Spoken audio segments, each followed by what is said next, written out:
So like many people, one traveled 2-3 years.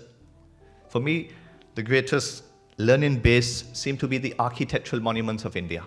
That through the architectural monuments, we would understand 5,000-6,000 years of our culture, our way of life, our material values, our idealistic values.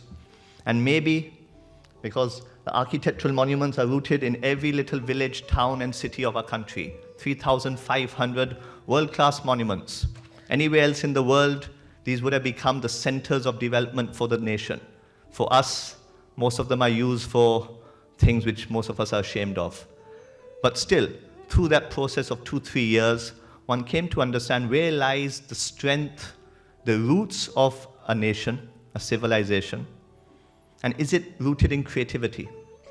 Is it in the knowledge bases that our country has created over the years? And if these knowledge bases are so strong, so valid, universal, something that has stood the test of time, how can we rejuvenate them?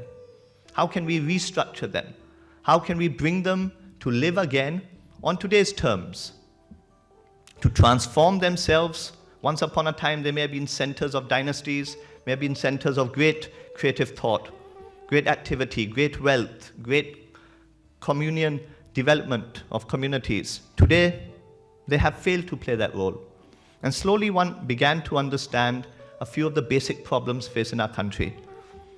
And the solution, in my view, lay in the following process. That how do we place art and culture at the center of India's developmental framework?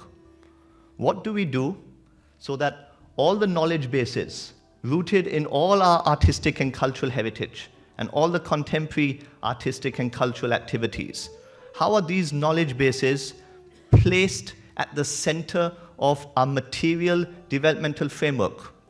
And therein lied the biggest issue, that how do we transform idealism into a material institutional framework?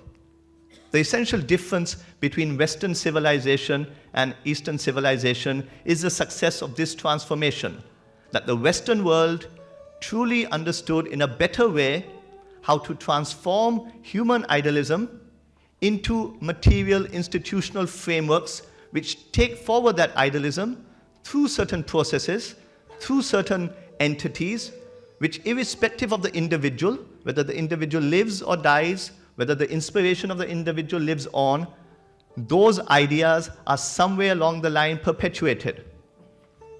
Obviously, as systems become dominant, the human idealism, the passion, the love, the energy also slowly compromises. And you get cold, harsh institutions, mechanically transforming values. And somewhere along the line, the human element gets taken out of what you intended to do. And that is the Western struggle today to some extent. They are facing this problems where the institutional frameworks have become so much that human frailty, human idealism, human passion has been extricated out of the system. For us, it's the very opposite. The human frailty, the human passion, the human prejudice, ideas, opinions are dominating the process. The institutional frameworks are totally weak.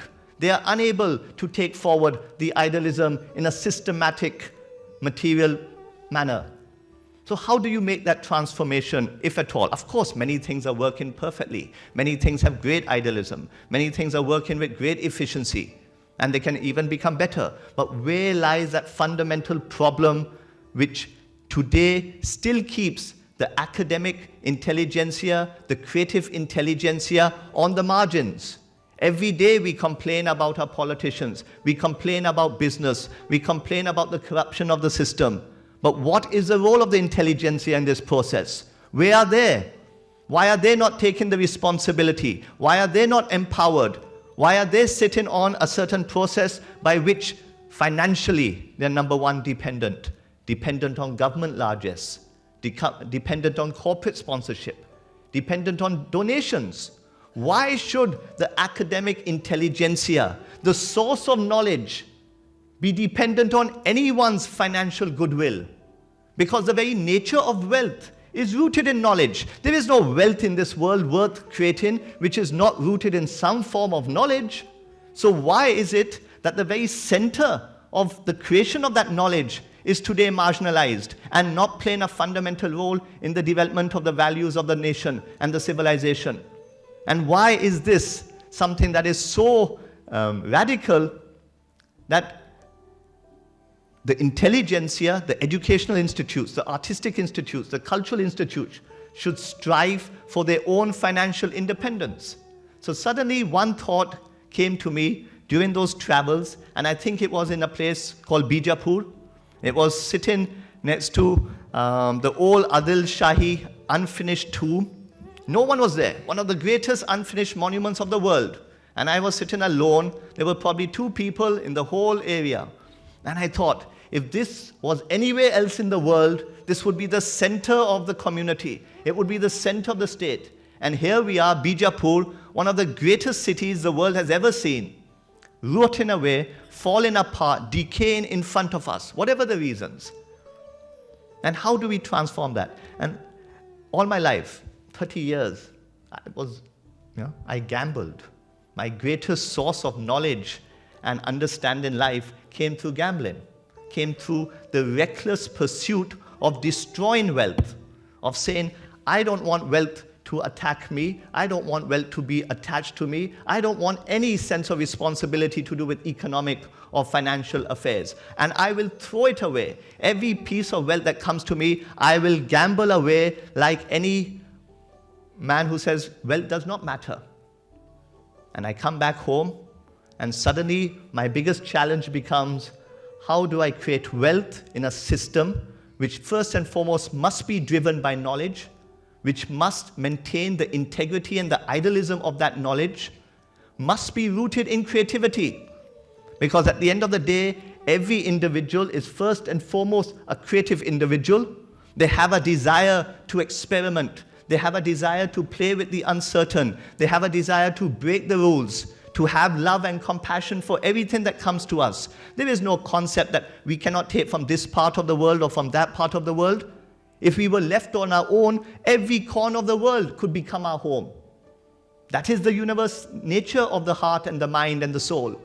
And if we some way don't allow the freedom to the creative impulse, you cannot take forward a human journey towards a progressive self-evolution. And therefore the first task became, how do I financially make independent the material infrastructure, the material institutional frameworks which nurture knowledge, which build the creative spirit, which harness the idealism which everyone, from the young to the elderly, have in their heart till the day we pass. Is there a process by which the arts and culture can build their own infrastructure on their own terms without compromising their integrity, and in that process place themselves at the center of India's developmental framework? That became the first task, and for the last 10 years, I've been trying to dedicate myself to building that platform, building the first stage of the material framework. And in India, 10 years, all you can do in 10 years is build a platform. That is it. Nothing else can be created if it has any value. And whatever the journey you take on, you have to keep in your mind at least a 20, 30-year plan. That is why infrastructure building has been the preserve of the government.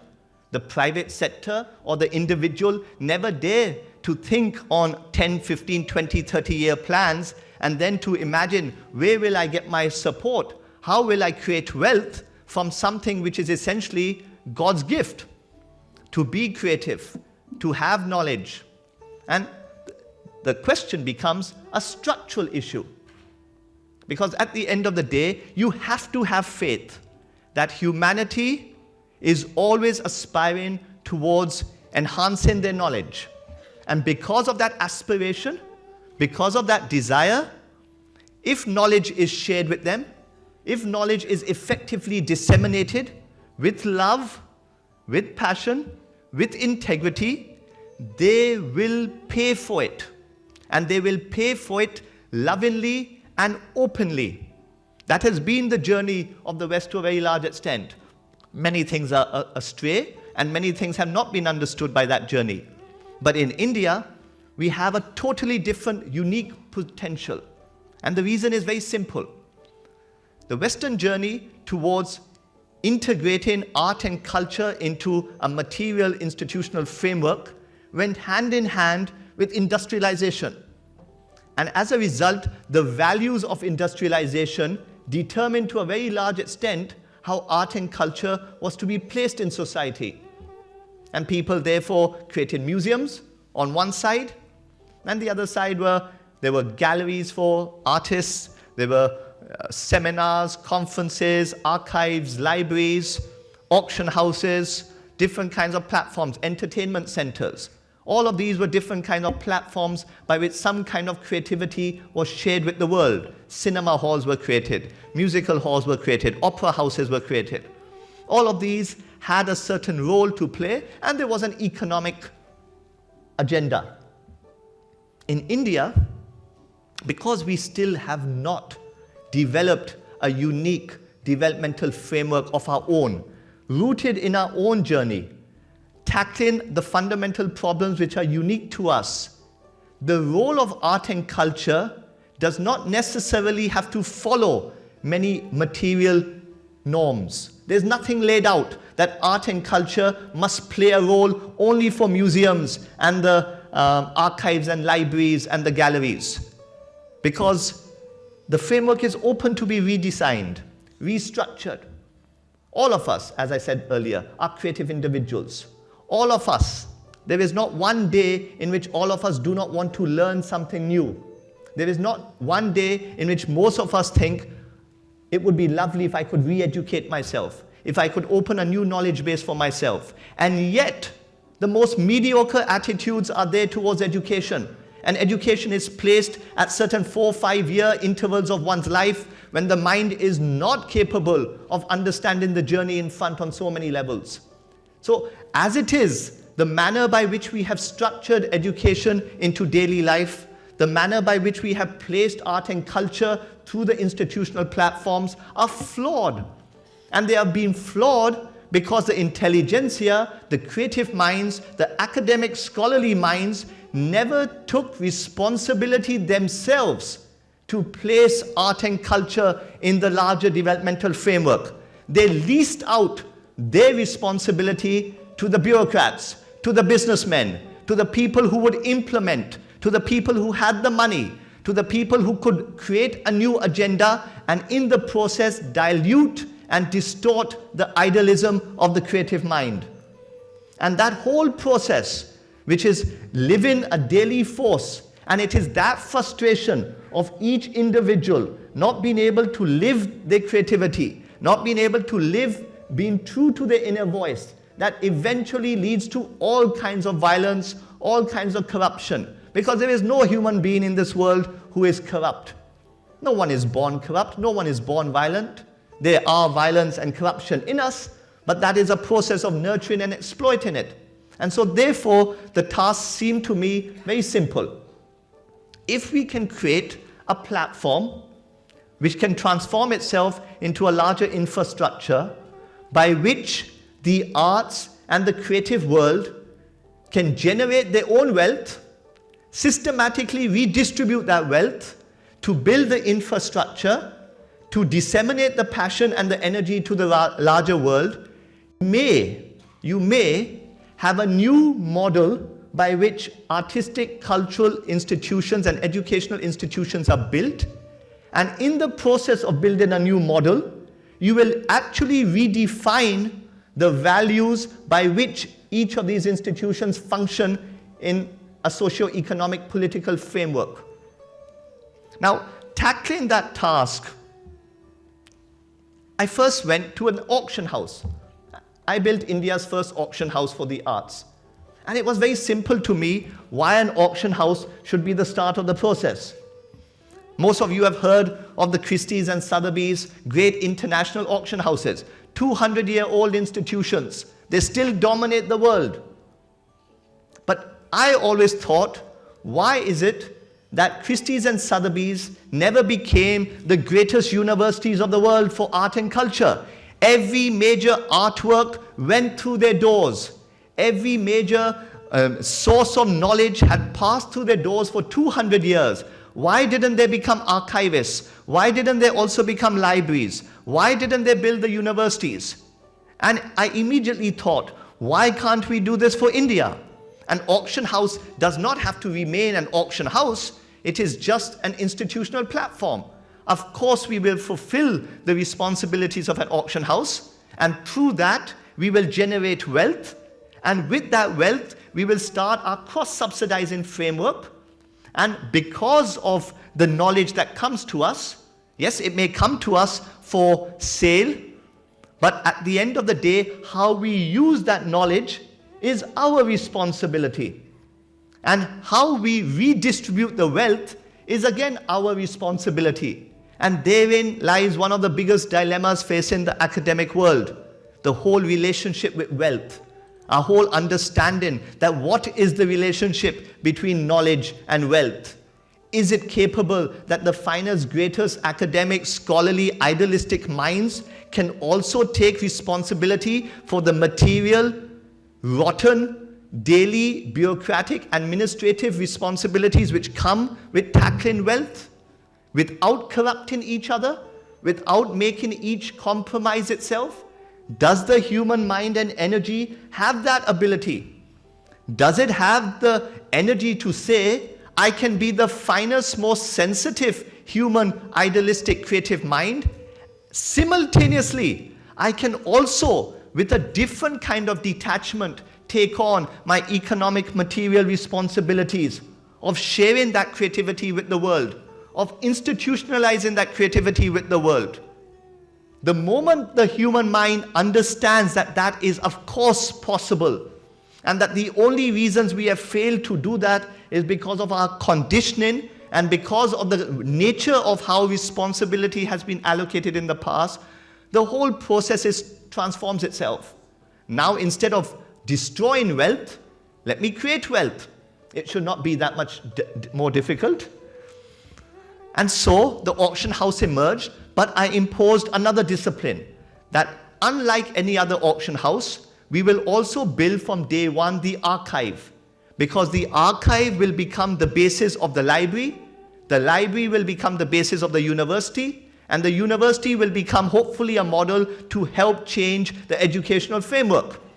And if we can sustain this journey over the next 10, 15, 20 years, more than anything else, the nature of learning will also get transformed. Because one of the deepest beliefs I had as a child is that learning is not dependent on teaching.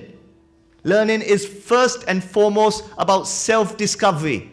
Learning is first and foremost about giving the human mind the opportunity to explore all the great knowledge bases of the world and play with it.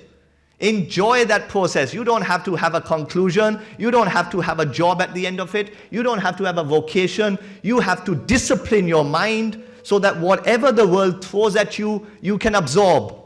And you cannot discipline your mind unless there is play and joy at the heart of the discipline. And that discipline must be an internal discipline.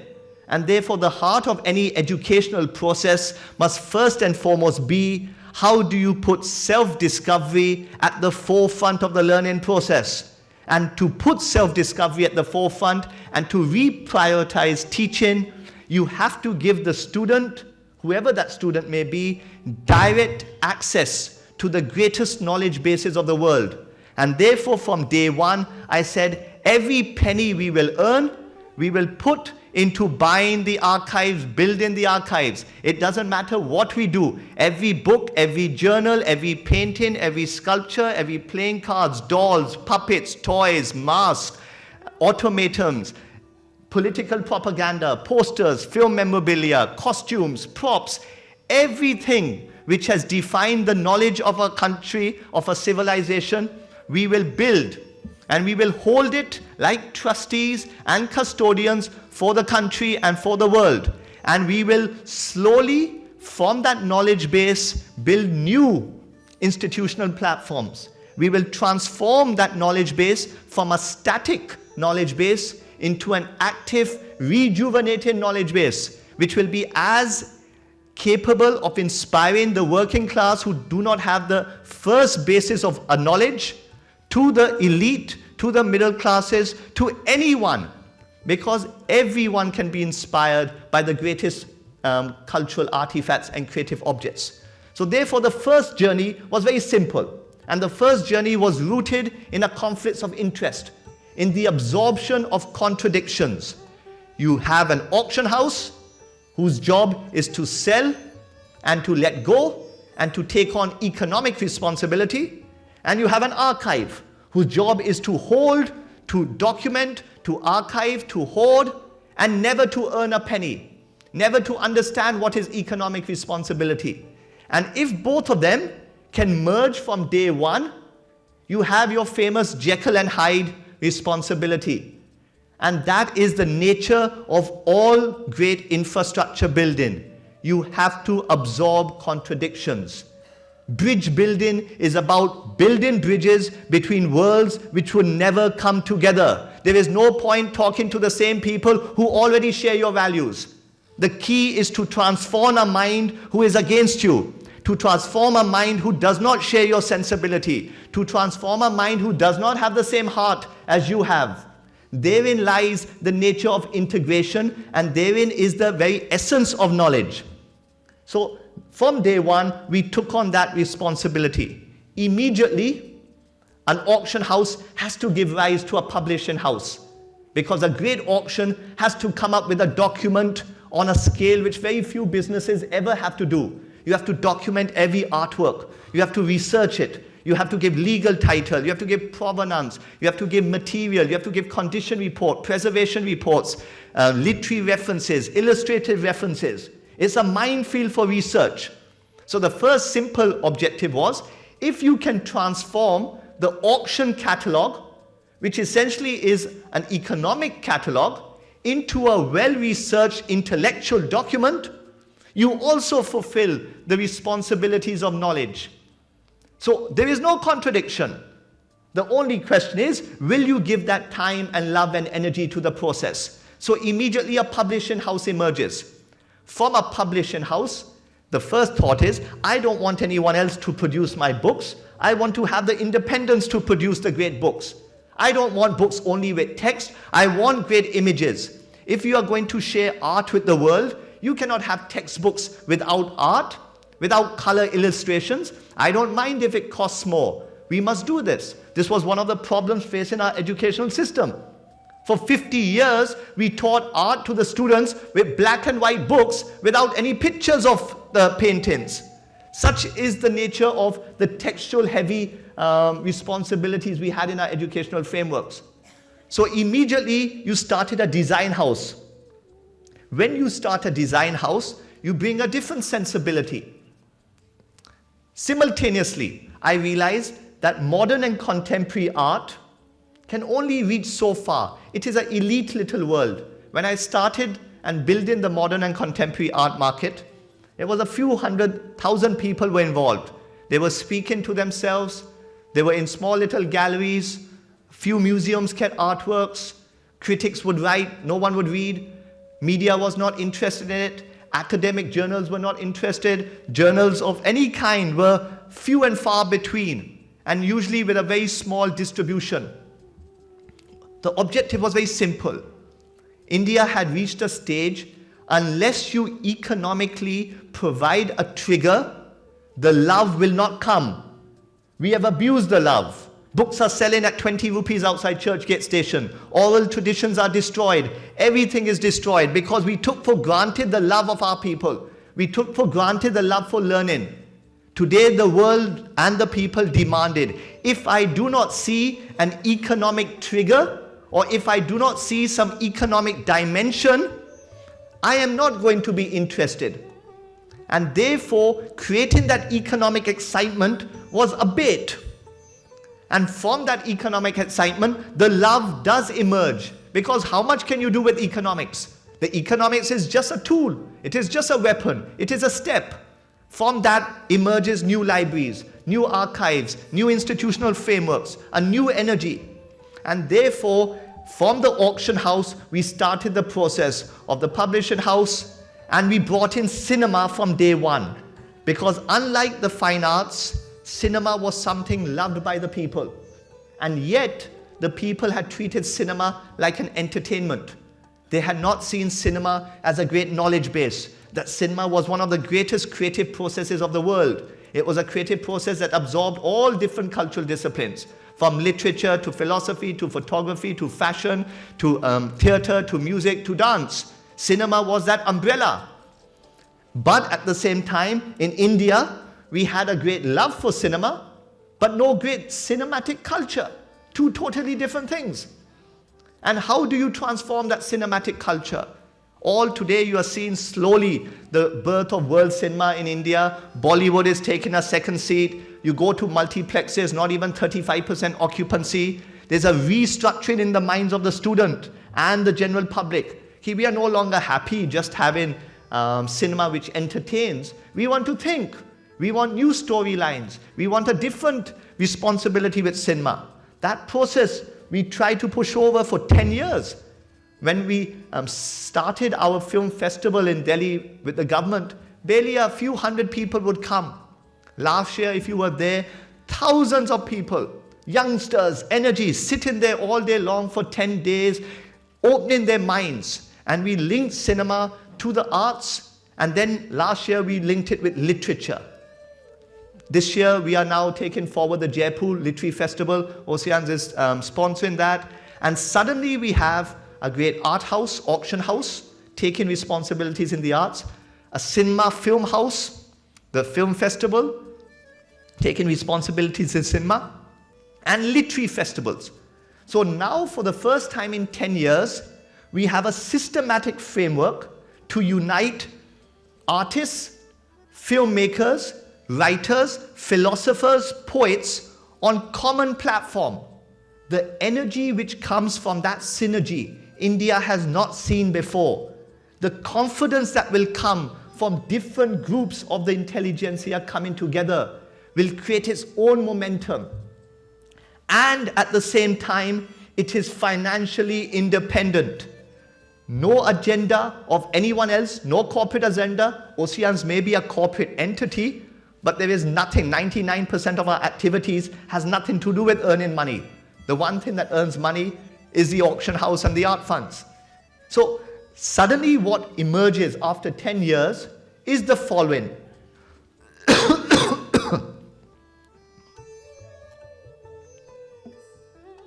Today, India has the chance, in my view, of uniting the intelligentsia on a platform, various platforms, all the educational platforms, this great platform, many other platforms that so many people have created over the years, uniting them with a new confidence, with a new desire to integrate their expertise and their learning, and on a platform which believes it does not require economic support.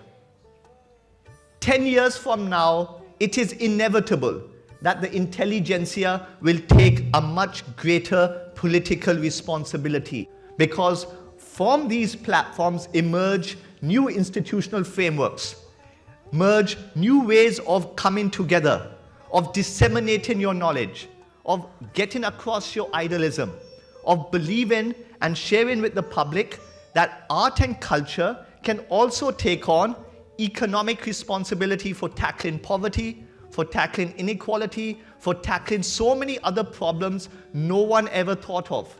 The art market today, just the modern and contemporary art market, is $450 million.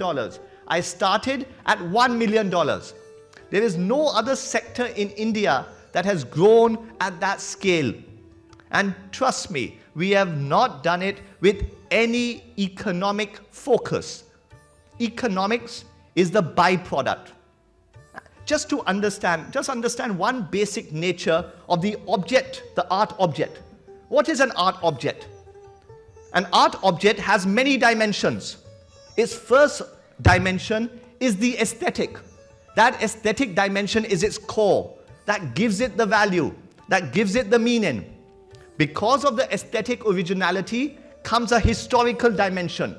Critics, scholars, academics, libraries, archives document the paintings, document the books, document the films, that this was something important, this was something original, we must respect it. You make it part of museums, you make it part of the system, you give it a history. Hussein does not become Hussein overnight. Hussein becomes a Hussein after 45 years of dedication and public criticism, of taking to task every facet of creativity, of exhibitions, of literary reports, of public collections, of being sold in a market. That is the due diligence that a creative mind has to go through. So 40 years later, you are part of history. So suddenly an art object has two dimensions, an aesthetic and a historical. Only when these dimensions are mature can you have a financial dimension. The financial dimension is a byproduct of aesthetic and historical respect. The nature of the object is never financial. It is like us. We are living in a labor market, in an economic market, but do we doubt our spirituality? Do we doubt our emotional nature? Do we doubt the nature of the human mind? No, because we also cannot be transformed because we are functioning in an economic system. Same with an artwork. Just because an art object is part of a market, it does not make it a financial object, because that is not where its value and its respect comes from. The moment you have the financial dimension, you have the potential to empower the object. And if you empower the object, you empower the creator. If you empower the creator, you suddenly give a new responsibility to the artist, author, filmmaker, philosopher, poet, writer. Now the third stage, therefore, is this financial dimension. Now that is not enough. Essentially, the art object has a fourth dimension it must fulfill, and that is the developmental dimension. When a society becomes mature, it understands that an art object is aesthetic, is historical, and also financial. You now have the potential of using it like a developmental force, like a factor of production, like land, labor, and capital. The art object has that chance. Today, a painting is equal to a house on Malabar Hill. Now think about it. What you can do if you know how to redistribute that wealth, if you know how to use it to tackle issues of poverty, inequality, and other institutional problems we face as a nation. So therefore, the potential which is emerging in India is suddenly you have a new object. And this is an object which cuts through all caste, religion, background. Everyone is a creative person, from the artisan sitting in Bishnupur to the person sitting in Thane. We all have the potential to cut through everything and emerge as great creative minds who are capable of looking after our family and taking on economic responsibility without compromising our creative integrity. With that potential, imagine for a country like ours. India has more artisans and creative people than anywhere else in the world, in every little corner. What have we done for them? We don't have to do anything for them. They can do it themselves. But to transform that energy into something which is economically powerful requires a different infrastructure, a different mindset, a different ethos. So potentially, India today stands at a place where, because she doesn't have the baggage of industrialization, because she has a totally different cultural heritage, because she still has great respect for private property, and because of one of the biggest quirks of it all, she has a legal framework which has been so ambiguous and sometimes capable of such corruption. She has the chance of transforming the nature of the art object and therefore the role of art and culture in the developmental framework of India. Please understand one simple point. 99% of India's cultural heritage is still underground. It does not exist legally on the books of India. because everything which is over 100 years old should be registered as an antiquity. It is not, most of it. And that is a different reason, and that's not the nature of this talk. So potentially, our cultural heritage has played no role in the development of India. It has not played a role in developing values. It has not played a role in developing an economic framework, let alone a developmental framework. So we stand at a very unique opportunity. And Oceans, in the way one tried to build it, I took one last jump 2 years ago. I bought Minerva Cinema. I bought Minerva Cinema with a very simple desire. That Minerva is placed in Leamington Road. 5,500 people every hour walk past the cinema. It's probably the most dense part of the world. And all of them are from the working class. All of them are people who normally would never enter the world of knowledge and creativity and art. If I can build a great educational, creative, archive, library, museum system and absorb those people, even if they come in for 10 minutes, open their minds, energize them, give them a chance to enter a different kind of world, not the old-fashioned museums of our country, which have become somewhat quiet, for lack of a better word, but to bring in everyone and take them to a new level of energy. Because please understand, at the end of the day, art can only do one thing and one thing alone for the human being. A great work of art can only take you to a new level of energy. It cannot do anything else. It cannot change your life. It cannot make you think in a certain way. What it can do is it can say, I have the desire now to participate with a new energy. I want to think again. I want to open my mind. I want to become more fearless. I want to be like this person created this original thought. And that is what we are lacking in our country today. Energy. We have sapped the energy of our people. We have brought it down to a level where all of us are tired. All of us. Every day I'm tired, like all of you must be. We are tired inside. We are physically tired. We are losing hope day by day. We are getting disillusioned. We are seeing the way the world is structuring itself, the role of knowledge getting marginalized. But from that tiredness, we have to rejuvenate ourselves. There is no room for despair, as all of us know, and we are the lucky ones. So hopefully, what I foresee to happen in the next 5-10 years is a genuine transformation in the role of art and culture, using the economic system to serve a larger vision. There is no reason on earth that creativity has to serve economics. Economics is always the servant of creativity. We have lost that confidence in ourselves, and we've lost the balance of that proportion and priority. The economic system needs the creative world. The creative world does not need them on one level. It seems like that today because the infrastructure is flawed, and the infrastructure itself is dependent on so many other problems which we can transform. As a young man, or relatively young man, I'm now much older, but I was a young man once upon a time, I really thought that an individual can change a country. It doesn't matter which country it is. The greatest civilization like India or the smallest countries in the world. It doesn't take many people. And in a country like ours, where there is so much injustice, it is even easier to change. You need 100 people to work together and the system gets transformed. For us, the key is uniting the intelligentsia, dissolving the ego, understanding our sense of responsibility. As Mr. Singh said at the beginning, that sense of service. We are here for a very short period of life.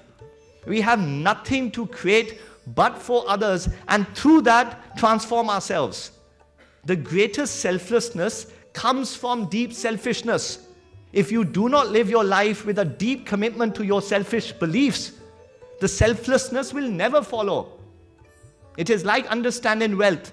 You can only truly give up your wealth when you have held it hard and said, this was not for me. I am but a very simple trustee. Yes, I can handle it. I will take responsibility, but I must transform this for other reasons.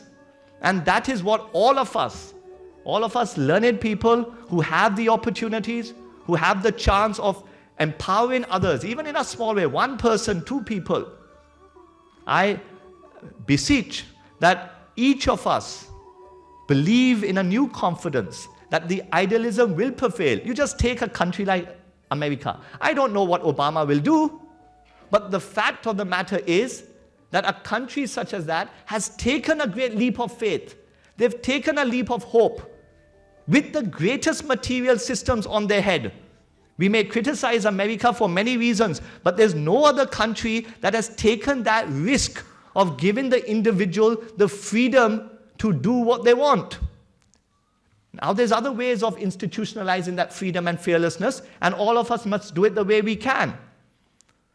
But the greatest responsibility we have is to maintain the fearlessness of our minds, and from that fearlessness remains the idealism.